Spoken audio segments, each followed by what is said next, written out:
Good evening, students. Welcome back to today's class.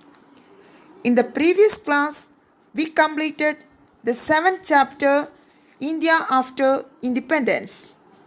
Today, we will start a new chapter from history, state and the political science.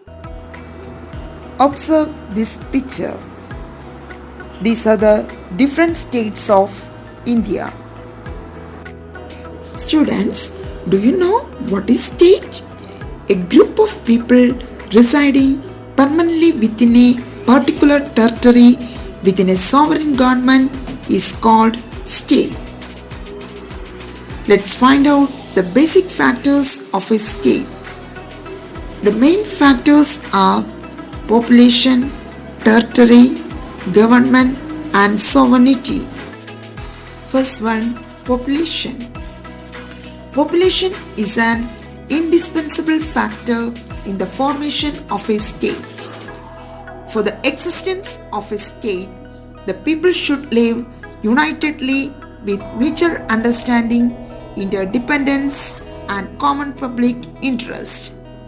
There is no state without people. However, the minimum and the maximum number of people for a country are not fixed. Population which is too much or too less is not good for a state. These two aspects will adversely affect the development of a state. States like Canada with less population encourages migration. Scarcity of human resource is the reason for this.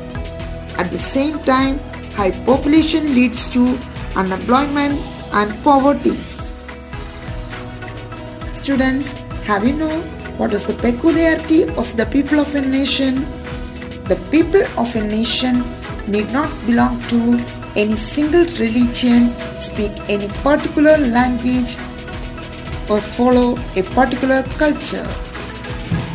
Next important factor for the formation of a state is territory.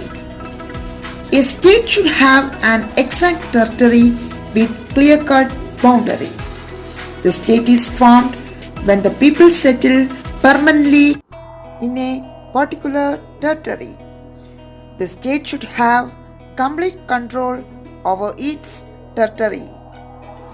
The land area, water bodies, coastal area, aerial space, etc. within the boundaries are a part of the territory. Next important factor of the state is government.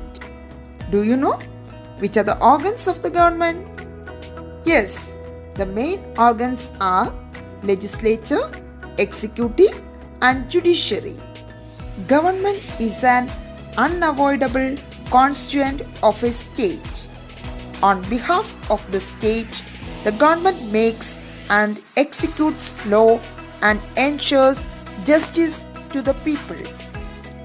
Government ensures security and makes available different services to the people. Some responsibilities of the government are maintain law and order, increase employment opportunities, and implement developmental projects. The state reaches the people by executing such responsibilities. Different states have different forms of government. Monarchy, despotic rule, democracy, etc. are the different forms of government. The government may change from time to time, but the state remains permanent. Next important factor is sovereignty. State has the right to take decisions on national and international affairs independently without any external control. This supreme authority of a state is called sovereignty. Sovereignty makes a state different from other institutions. A state cannot be constituted even if there is population, territory, and government. Along with these, sovereignty should also be there for a state to be formed. Sovereignty is absolute, unlimited, and indivisible power of the state. It has two dimensions. First one, internal sovereignty, the right to take decisions on all matters which come within its territory. The right to take independent decisions on international issues is called external sovereignty. Next, functions of a state. You know that states have numerous functions in modern times. Along with the emergence of the concept of welfare state, functions have also increased accordingly. The main functions of the state are obligatory functions and discretionary functions. First one, obligatory functions. Functions which have to be implemented by the state at all times at any cost are said to be obligatory functions. Example of obligatory functions are protection of boundary, maintain internal peace, protection of rights, implementation of justice. Next, discretionary functions. Discretionary functions are those which have to be implemented as per the economic condition of the state.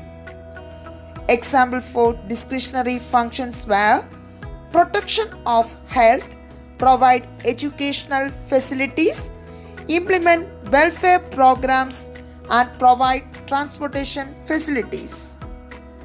Implementation of functions like education, healthcare, etc. will provide better living conditions for the people. The state which implements such progressive measures is called welfare state. It is not possible to set a limit to the discretionary powers of a state. The growth of technology and the increase in human wants are making this area vast. Let's review about today's topic. The basic factors of the state are population, territory, government, and sovereignty. Important functions of the state are obligatory functions and discretionary functions. Hope you all understood about today's topic. Thank you.